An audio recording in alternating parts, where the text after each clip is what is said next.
Hi, my name is Daniel and I'm a master gardener. Today I'm welcoming you guys to my farm and garden so they can teach you a little bit about some of the things that I do to get started for the summer growing season. So first you'll need to get some garden trays.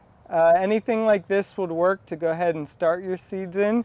If you're doing multiple, it'd be great to get a holder as well. These are ones that I've used for multiple years, so they will last. You can reuse them over and over again. You'll need some good organic soil or compost.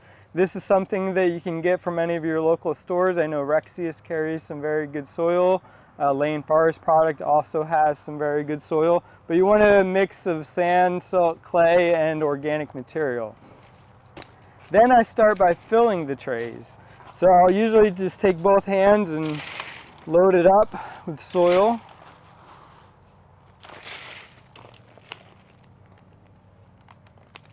And then just spread it all over.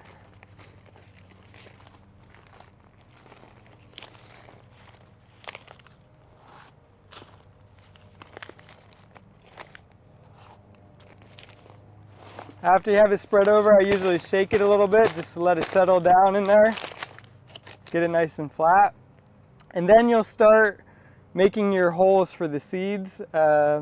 Pea seeds and larger seeds tend to want to be a little bit deeper, so usually about a ½ inch to an inch deep. So we'll go ahead and plant these ones. I use my fingers just to poke the holes into the ground.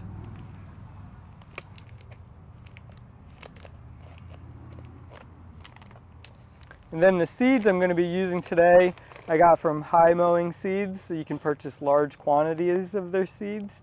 And these are Oregon Sugar Pod 2 snow peas, some of the best in my opinion. And for the peas, I like to put about 2 to 3, maybe 4 seeds, you don't have to be exact, into each hole.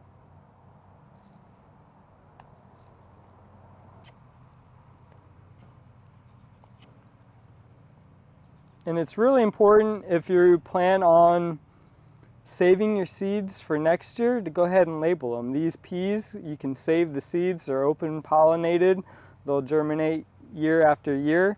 So if you have excess this growing season, go ahead, dry them out, save them, and you'll have free seeds for next year. And then I finish with topping it off with some more soil.